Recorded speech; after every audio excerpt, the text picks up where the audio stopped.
Buenos días. Esta es una clase de grandes temas de la carrera de Medicina en 15 minutos. Este curso organizado por el Departamento de Docencia del Centro Universitario de Estudios Medioambientales, y en la clase de hoy, clase 10, veremos el tema duplicación y transcripción del ADN. Debemos distinguir claramente las dos situaciones que vamos a enfrentar en esta clase. Acá está representado el ADN como una doble cadena, y acá tendríamos todo el ADN de un individuo y todos sus genes, a lo que llamamos genoma. El proceso de duplicación o replicación del ADN consiste en un proceso complejo que transforma estas moléculas de ADN en dos moléculas exactamente iguales llamadas ADN hija. Acá están pintados de diferente color, indicando de que cada cadena de ADN sirve como molde para sintetizar dos hebras nuevas que quedan unidas a cada uno de los moldes. La transcripción, por su parte, es un proceso que también actúa sobre la molécula de ADN, pero solo involucra el trabajo sobre un gen. Lo que ocurre durante este proceso es que ese gen es copiado en una molécula de ARN y solo se copia una cadena.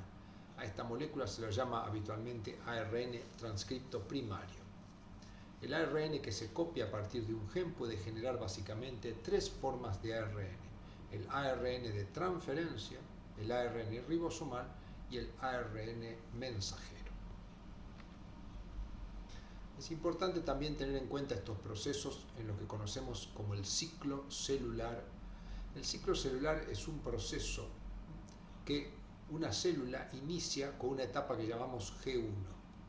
Al final de la etapa G1, que es una etapa de crecimiento de la célula puede dirigirse hacia una etapa G0, en la cual se especializa para sintetizar ciertas proteínas y cumplir funciones.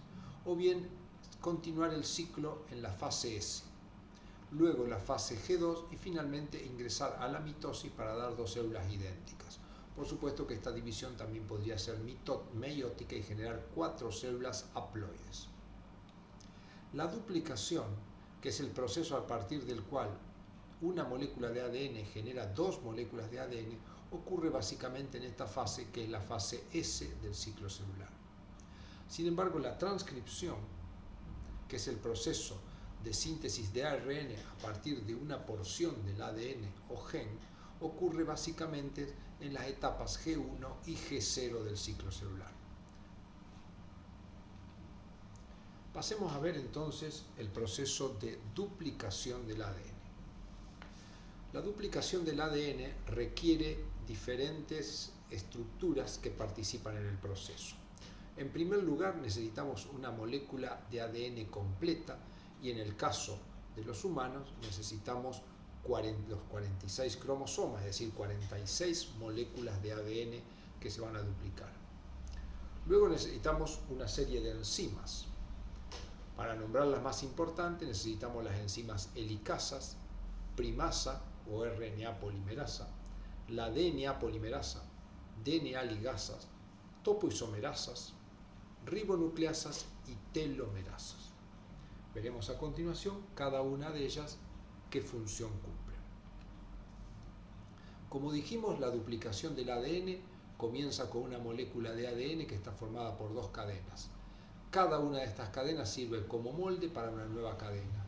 Por lo tanto, tendremos dos moléculas de ADN donde cada una tiene una cadena de la hebra de ADN madre y la otra cadena es nuevamente sintetizada. Lo mismo pasa en la otra, tiene una hebra del molde, de la molécula original, y la otra es sintetizada. El color simplemente diferente se utilizó para demostrar que las dos moléculas de ADN sintetizadas tienen una cadena del molde y una nueva. Una cosa importante para entender los procesos que ocurren sobre el ADN es entender cómo actúan las enzimas y qué estructura tiene el ADN. Volvemos nuevamente, esto representa una doble cadena. Como ya hemos estudiado en la estructura del ADN, el ADN es una doble hebra complementaria y antiparalela. Antiparalela, que quiere decir que una de las cadenas tiene un extremo 5' y el 3' en la otra, y la cadena complementaria tiene los extremos invertidos. Mientras una es 5'3", la otra es 3'5". Todas las enzimas de la replicación son enzimas que se van a unir a las cadenas de ADN y van a ejecutar procesos químicos, es decir, formar o romper enlaces. Las enzimas que participan en la replicación o duplicación del ADN tienen la característica que cuando se unen a la cadena en un sitio en particular, ellas se van a desplazar siempre en el sentido 3 a 5 de la hebra que utiliza como molde. Y van a sintetizar una nueva hebra que va a ser también antiparalela, que va a ir de 5 a 3. Si en una de las hebras, que va de 3 a 5, las moléculas, las enzimas corren hacia la izquierda, en la otra hebra van a correr hacia la derecha y van a sintetizar una hebra complementaria que acaba de empezar con el extremo 5. Entonces, veamos cómo funciona este proceso. Acá tenemos la molécula de ADN, doble hebra complementaria antiparalela. Las primeras enzimas que actúan se conocen como helicasas. Se van a unir a ciertos sectores de la molécula de ADN y se van a desplazar en los sentidos que acabamos de mencionar. Una vez que se hayan desplazado, lo que van a producir es un debilitamiento de los puentes de hidrógeno entre las bases nitrogenadas, lo que permite que las hebras en ese sitio se separen y formen una burbuja de duplicación, que tiene dos horquillas de duplicación en sus extremos. Por lo tanto, en esta zona ya no hay más puentes de hidrógeno y las bases nitrogenadas han quedado separadas de las bases de la hebra complementaria. No ocurre lo mismo en estos sectores de la molécula. Entonces, las helicasas produjeron la separación y generaron una burbuja. Ahora las enzimas que van a actuar son dos, la primasa y la DNA polimerasa. ¿Qué diferencia tienen estas enzimas? La primasa va a sintetizar una molécula de ácido nucleico, pero utilizando nucleótidos, es decir, nucleótidos que tienen ribosa, adenina, uracilo, guanina y citosina. En cambio, la DNA polimerasa va a utilizar desoxinucleótidos, es decir, nucleótidos que tienen desoxirribosa, citosina, guanina, adenina y timina. Se representaron con diferente color para poder distinguir los procesos. En un primer lugar, la enzima primasa se desplaza sobre la hebra molde y va sintetizando una cadena complementaria pero de ARN, que se conoce como cebador. Luego se retira la primasa y lo que ingresa es la DNA polimerasa y sintetiza a continuación una cadena complementaria de nucleótidos, pero que es de ADN. Por lo tanto, se sintetiza un sector con una parte de ARN, una parte de ADN. Si esto lo vemos en un dibujo, primero entró la primasa, hizo el primer o cebador, y luego entró la DNA polimerasa que hizo un sector de ADN. Sobre la hebra complementaria se hace el primer y también se sintetiza ADN. Como podemos ver, van en sentido contrario porque son antiparalelos. Las enzimas helicasas van a seguir abriendo esta burbuja, desplazando la horquilla hacia la derecha y hacia la izquierda, haciendo que la burbuja sea más grande.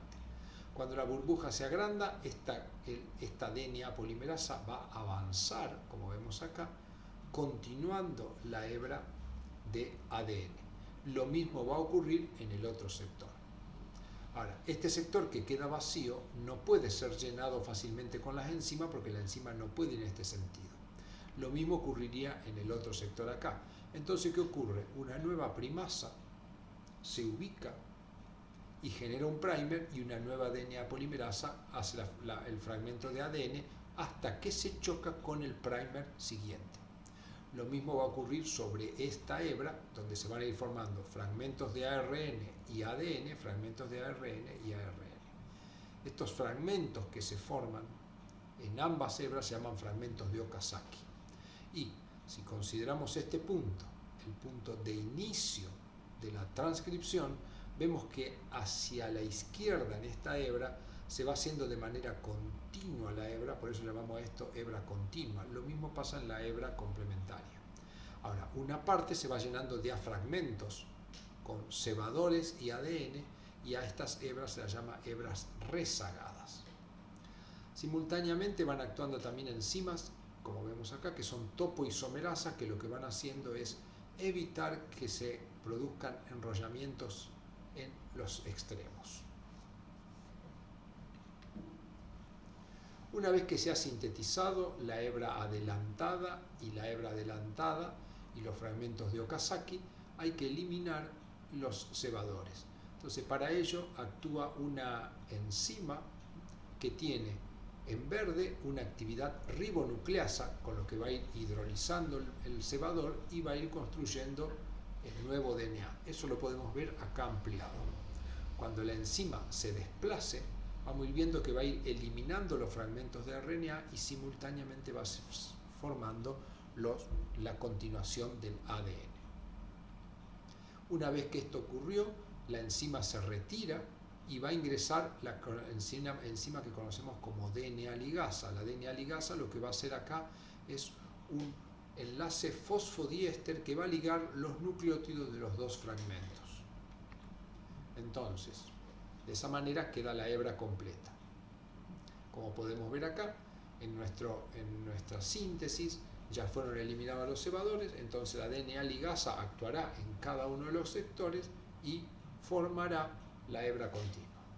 Por último, podríamos decir que las telomerasas, que no siempre actúan, van a actuar en general al final de los cromosomas, en sectores donde las enzimas no pueden terminar la síntesis. Entonces, las topoisomerasas lo que hacen es completan los trozos que muchas veces las enzimas no pueden completar. De esta manera, entonces, a partir de una molécula de ADN, tenemos dos moléculas hijas que tienen la misma información genética. Veamos ahora el proceso de transcripción. El proceso de transcripción, como dijimos, ocurre solo sobre un gen. Un gen es una porción de ADN que tiene información para una proteína. Habitualmente la información está en una de las hebras, que corre en sentido 5' a 3'.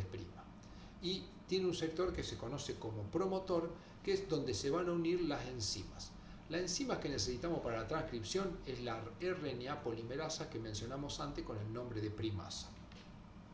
Esta enzima se va a unir al promotor y cuando se une al promotor lo que va a hacer es, utilizando la hebra complementaria como molde, hacer copias de esta parte del gen, pero va a sintetizar RNA. En algunos casos los genes van a dar origen a lo que conocemos como ARN ribosomales, que van a ser utilizados para juntarse con proteína y formar los ribosomas. Otros genes darán origen a los RNA de transferencia, que son los encargados de transportar los aminoácidos durante la síntesis proteica, como veremos en clases posteriores. Y otros genes van a dar origen a lo que conocemos como ARN nuclear heterogéneo o ARN inmaduro. Este ARN tiene sectores que tienen información genética y otros que no lo tienen. Los que tienen información se llaman exones y los que no lo tienen, que están en rojo, se llaman intrones. Este ARN nuclear heterogéneo va a sufrir una serie de procesos. El primer proceso, en el extremo 5' se le va a colocar una estructura que se conoce como cap. Y a este proceso se lo llama encapuchonamiento o capping. En el proceso siguiente, en el extremo 3', se le va a colocar aproximadamente 100 a 200 nucleótidos que contienen adenina. El proceso se llama poliadenilación y la estructura se llama poli-A. Tanto el CAP como el poli-A lo que hacen es proteger a esta molécula de exonucleasas que puedan degradarlo.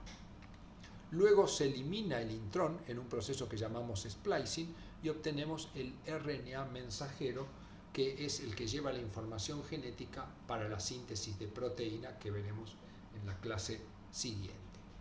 Por lo tanto, los ARN ribosomales, ARN de transferencia y ARN mensajero son los productos del proceso de transcripción de algunos genes que se van a encontrar en el ADN y que van a ser utilizados luego en la síntesis proteica.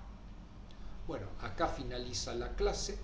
Lo que le recomendamos es que lea el archivo adjunto a esta clase que expresa en palabras lo que acabamos de ver y luego conteste la ejercitación referida al tema.